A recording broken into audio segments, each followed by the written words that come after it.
once I had an opportunity to be a part of this education fest. Education fest में क्या होता है कि कॉलेजेस, यूनिवर्सिटीज और इंस्टीट्यूट्स ये पार्टिसिपेट करते हैं।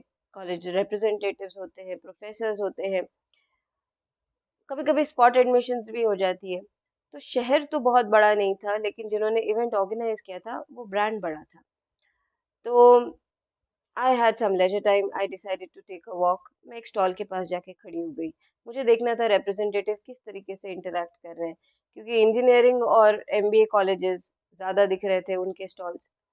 तो एक फादर आए अपनी डॉटर के साथ, और रिप्रेजेंटेटिव ने पहले तो कॉलेज के बारे में बताया, फिर उन्होंने डॉटर की तरफ देखा और कहा कि मुझे यहाँ काम करना पड़ रहा है, वरना आज तो हमारे कॉलेज की फ्रेशर्स पार्टी है, वो फलाना फलाना पब में हो रही है, मैं मिस कर रहा हूँ। इस पब के बारे में जानती है आप?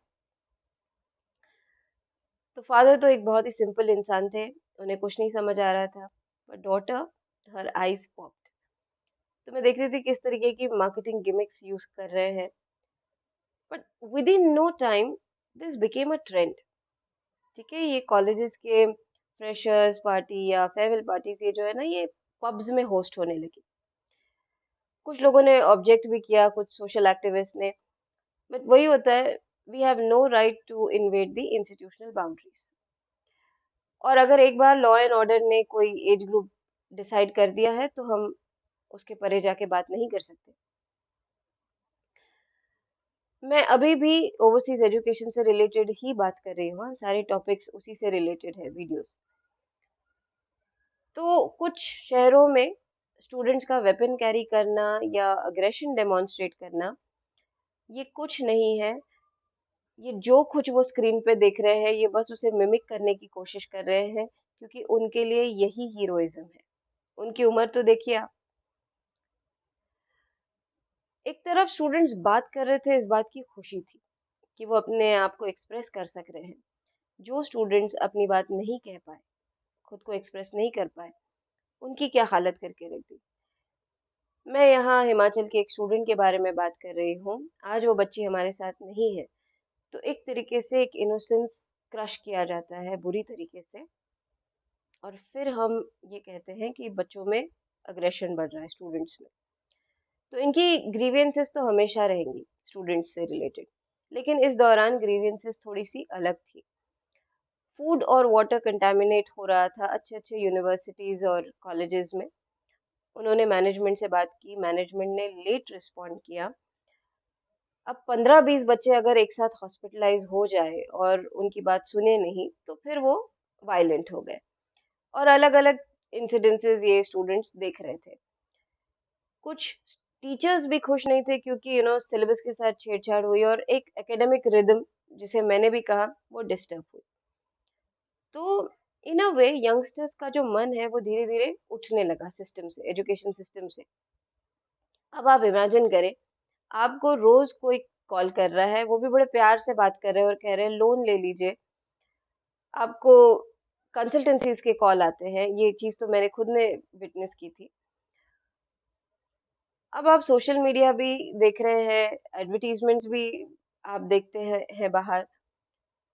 तो जो भी अच्छी अपॉर्चुनिटीज मिली यंगस्टर्स को, वो उन्होंने ग्रैब कर ली। मुझे लगा कि उनका सबकॉन्शियस कहीं ना कहीं ब्लॉक किया गया, और it was like a tunnel made for them. वो उन्होंने वही फॉलो किया। जिन्हें सही गाइडेंस मिली, वो आज स्टेडी है। जिनको मिसलीड किया गया, आज आप देख रहे हैं ये ओवरसीज एजुकेशन में क्या हालत हो गई है स्टूडेंट्स की। ये मैं किस लिए कह रही हूँ, क्योंकि इस वक्त क्लैरिटी होना बहुत ज़रूरी है।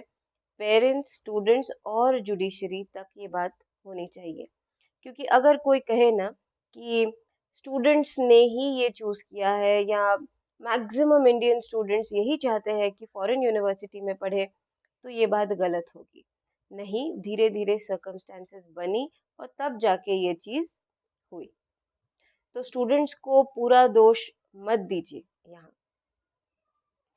अगर आपको याद हो, एक बार एक बच्चे ने डॉक्टर कलाम से पूछा था कि what is the strength of our country, और डॉक्टर कलाम ने तुरंत कह दिया था 600 मिलियन यूथ।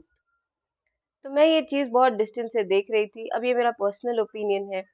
एक तरफ स्कूल्स जहाँ अलग अलग चीज़ें हो रही थी, ग्लोबल ये वर्ड उनके दिमाग में डाला जा रहा था। फिर यंगस्टर्स कॉलेज के बारे में मैंने आपसे कहा। मिड एज प्रोफेशनल्स, अब वो एक बहुत स्टडी तरीके से उनकी लाइफ़स्टाइल होती है। अब वहाँ पे एआई का एकदम इंट्रोड्यूस करना, मास ले-ऑफ्स होना, पेंडेमिक में जो सीनियर सिटीजन्स थे, उनके साथ में उनका सबसे ज़्यादा लॉस होना। So in a way a huge chunk of population was simply strangulated. मैं तो इसे ऐसे ही देखूँगी। जहाँ आप कहो बच्चे, बूढ़े, जवान सभी इन्वॉल्व थे। तो हर चीज़ ना, आप यंगस्टर्स को दोष मत दीजिए यहाँ पे। एक 80s और 90s की एक मूवी है कयामत से कयामत तक। वो टाइटल मुझे उस मूवी का इतने सालों बाद समझा। जब ये आसमानी आतिशबाज़ियाँ देखी ना तब। तो वहाँ उस मूवी में ना एक फेयरवेल सॉन्ग है, काफ़ी सुपरहिट हुआ वो, जहाँ सीनियर्स, जूनियर्स और टीचर्स एक साथ सेलिब्रेट कर रहे हैं। तो सेलिब्रेशंस बहुत ज़रूरी है। प्रेमाइसेस में, एक रिस्ट्रिक्टेड ज़ोन में, टीचर्स को पता है वो बैलेंस कैसे क्रिएट करना है। ये टाइम होता है स्टूडेंट्स का बाउंड्रीज कैसे बनाते हैं ये सीखने का, क्योंकि उसके बाद तो वो आज़ाद है। इंस्टीट्यूशनल डिसिप्लिन जब डिस्टर्ब हुआ ना, इसके कॉन्सिक्वेंसेस बहुत बुरे हुए। मैं उसके ज़्यादा डेप्थ में नहीं जाऊंगी। और जो लेबर क्लास है, जो लेबर इमिग्रेंट्स है, उसके बारे में तो अभी मैंने बात करना शुरू भी नहीं किया है। तो इस तरीके से चीज़ें हो रही हैं। यहाँ पे स्टूडेंट्स को दोष मत दीजिए। अगर बच्चे अपनी बात कहे तो उन्हें अपनी बात कहने दीजिए। सिंपली एक हार्नेस प्रोवाइड करें ताकि वो खुल के अपनी बात सबके सामने कह सकें। नहीं तो वो एक अजीब से गिल्ट ट्रिप में आ जाएँगे। प्लीज़ सिचुएशन को समझने की कोशिश करें। ये किसी पर ब्लेम करने के लिए नहीं है। प्लीज़ समझें।